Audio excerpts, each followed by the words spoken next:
Hello and welcome to the Brazil Institute podcast, a production of the Woodrow Wilson International Center for Scholars. I'm your host, Bruna Santos, and in this episode, I am joined by Clara Becker, who is a journalist and co-founder of Redes Cordiais, Social Networks, a nonprofit organization in Brazil created to fight disinformation and fake news, training digital influencers on how to identify and fight disinformation in social media. We will discuss how disinformation is affecting Brazil's election process and how can we fight the battle of fake news in the public sphere.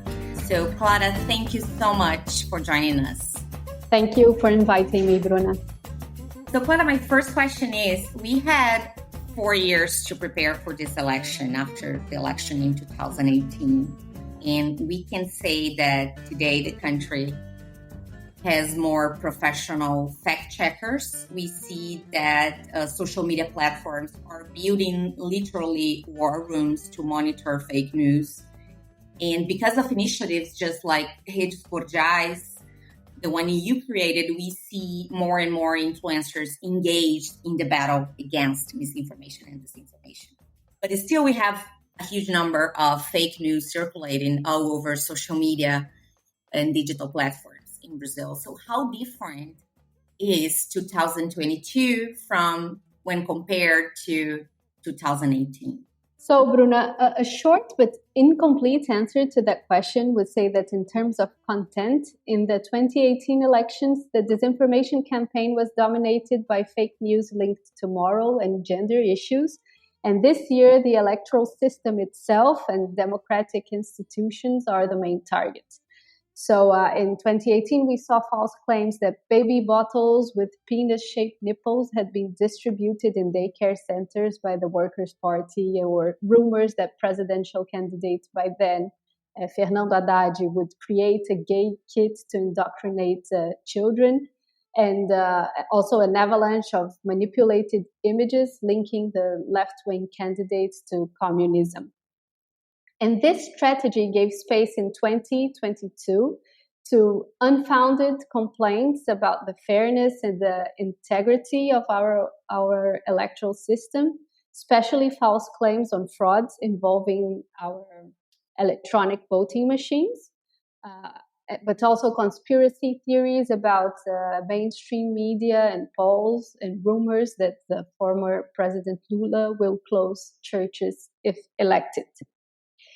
So this is a simple answer, and it would be entirely true if we were considering only the first round of the elections. But something curious this year is we have clearly two different moments, and it's before and after the first round. So the tricky thing is that this scenario changed quite a lot the past couple of weeks, as the first round showed that the polls had in fact underestimated Bolsonaro's voters.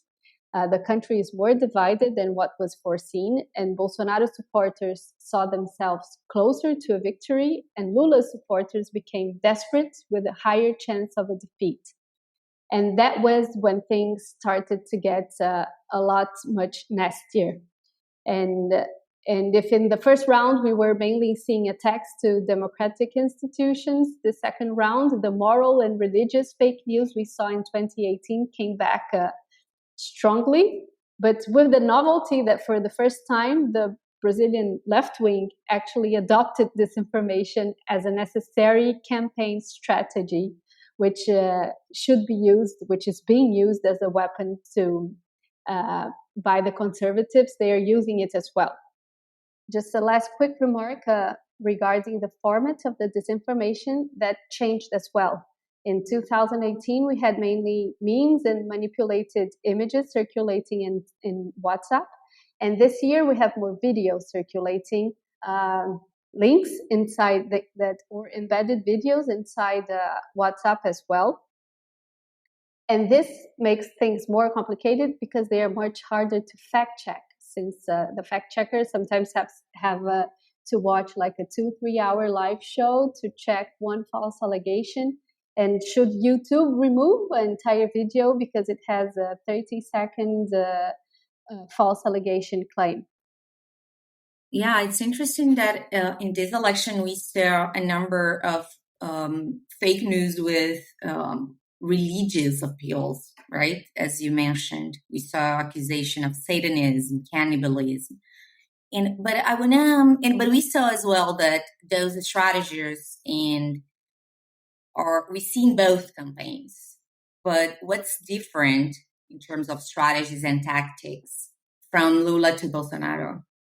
So actually, I really find that in terms of format and content, they don't differ a lot. We are now under a religious war, as you said, with both sides trying to disseminate moral panic by questioning the real Christianity of the candidates, trying to link them with non-Christian religions and practices, and even with the devil himself. And also including claims that Lula and Bolsonaro are Satanists, cannibals, pedophiles, all those kinds of things. You can see that from both sides right now. But what is happening is that part of the Workers' Party supporters understand that this is the kind of language that communicates well with the people.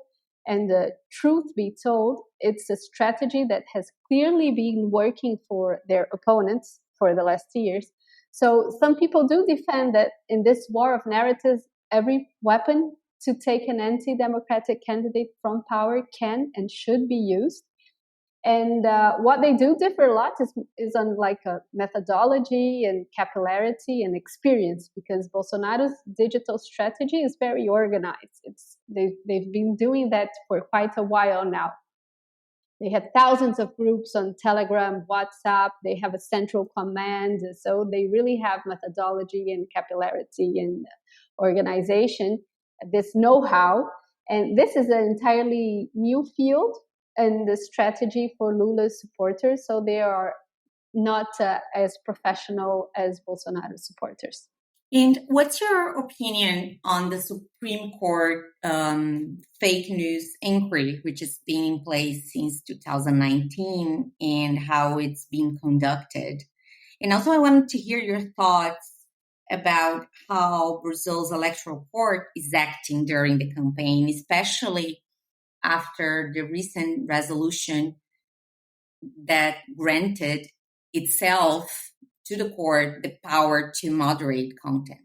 There are two different questions and they both have many layers.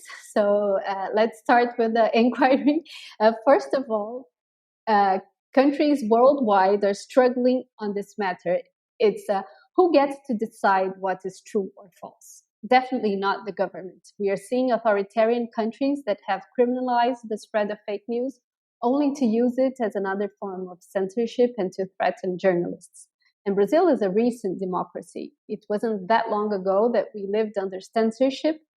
The judicial system also isn't skilled to decide on that matter, actually. They're not, the judges, they don't have the skills to do verify information online. That's definitely something they don't learn in law school.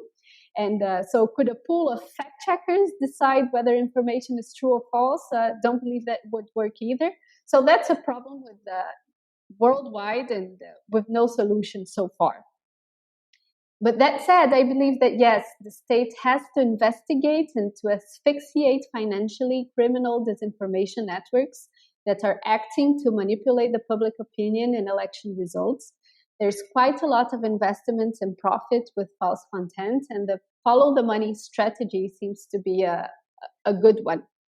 And last but not least, in the first question, the inquiry on the digital militias was born in a non-convenient judicial way. It was the Supreme Court itself that ordered the start of the investigation. And that's different from a regular law case that starts from lower instances and makes its way up until it reaches the Supreme Court for a final decision. So it is a form of a judicial activism to show that the judicial system has powers and tools to counterattack Bolsonaro's attacks against the electoral system. The tricky part is how far on authoritarian measures you can go to defend democracy, because you can't be anti-democratic to fight anti-democracy. And on your second question, the role of TSE, our Supreme Electoral Court, and on the social media fighting hate speech and fake news, I think that since, as you have said also in the beginning, the TSE has improved a lot its fight against disinformation. We are better prepared, no doubt, than we were in 2018. And TSE has been playing an important and positive role in the maintenance of the fairness of the democratic race. In the past years, it has signed cooperation agreements with fact-checking agencies and tech companies to contain the spread of fake news that could jeopardize the legitimacy of the Brazilian electoral process. It also has institutionalized a program to counter disinformation. Redes Cordiais is one of the projects. There are almost 100 initiatives that have partnered with TSE right now, with our Supreme Electoral Court. And these were important steps. However, as you said, last Thursday, the Supreme Electoral Court granted Alexandre de Moraes, who is now the president. Every 2 years, we change the presidency of the Supreme Electoral Court. And now Alexandre de Moraes, he is the nation's election chief. And so he was granted a unilateral superpower to order the immediate removal of content that he believes has violated previous takedown orders. So now, in practice, social networks must comply with those demands within 2 hours or face the potential suspension of their services in Brazil. And this is quite questionable move, because it makes no sense to use censorship to defend democracy again. And this is what's at stake right now. When you give one person a superpower like this, it comes with a big risk. And what is worse is that it has been fueling Bolsonaro supporters with more arguments that the court has a pro-Lula bias and that the electoral race isn't balanced. And so it was quite a risky move, I would say. It can backfire. Absolutely. I want to hear your general opinion about the role of another player in this, which are the companies, the social media platforms, how they are fighting hate speech and fake news, and how they performed in this past campaign. What's your take on this? I think that the platforms, the tech companies, they are doing. It's not that they're not trying. I think they are trying. They are collaborating with the Supreme Electoral Court, for instance. And we even have the Telegram case, which was quite a very interesting case, because it was the only social network company that wasn't collaborating with the Supreme Electoral Court. And again, Alexandre de Moraes, who is a hard judge on these cases, and he takes hard measures. He actually after years with other judges trying to make Telegram cooperate, he simply said, "Okay, if you don't do this, you're not you can't operate anymore in Brazil." And finally, they are now cooperating. So actually, it did work. His hardened strategy, it did work. So they have all, you can see Meta's social platforms, they have the third-party fact-checking, they try to monitor and reduce the visibility of the fake news that are going on. But of course, they could be more transparent than they are, especially on the ads, and who is putting money and who is being targeted, who is boosting what. That's something in the algorithms, that's something important that researchers should have more information on that, so that we could study more and get to think on better solutions. So actually, they could be more transparent. They could offer open more data than what they're doing right now. But there have been progress because of this.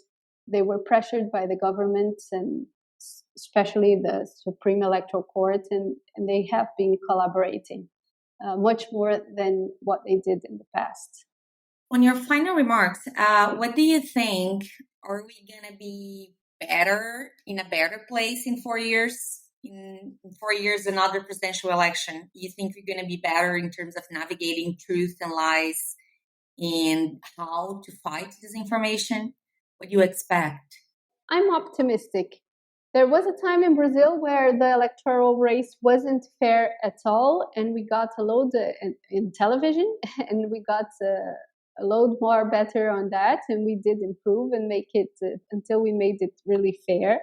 And now everything changed, but I think we can get there. They're really important, not important, but many people involved in thinking about this. So I believe we will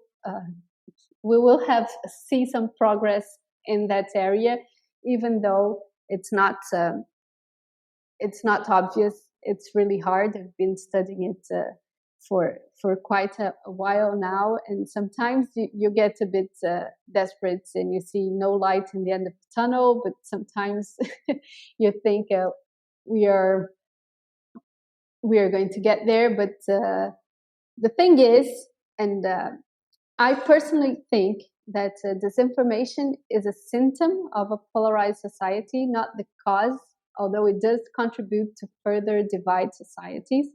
And we have many researches that now shows that partisan polarization is the primary motivation behind political fake news sharing. So obviously we have to strengthen journalism. We have to continue to invest in fact-checking and algorithms and bots. And we have to think more on how to regulate content moderation. We have to continue demanding more transparency and information and data from the tech companies. And all of this is part of the solution. But the thing is that none of this alone will solve the problem. You see, any action that seeks to solve, and I think we will only get some progress on this on the disinformation problem if we have a multidisciplinary approach. And on this approach, we can't exclude the human nature from the equation. The humans, we have an innate tendency to engage with polarizing issues. So if we don't take this into account, we're doomed to failure. So I truly believe that media literacy and other initiatives that build bridges to fill in the misperception gaps between opposing parties, they have a very important role in the fight against disinformation. And unfortunately, they're underestimated, as their potential is underestimated as a part of the solution. I totally agree with you, Clara. Thank you so much for being with us. Thank you, Bruna. It was a pleasure. The Brazil Institute podcast is produced and edited by Oscar Cruz. To learn more, visit our website, www.wilsoncenter.org/Brazil. Until next time, thanks for listening.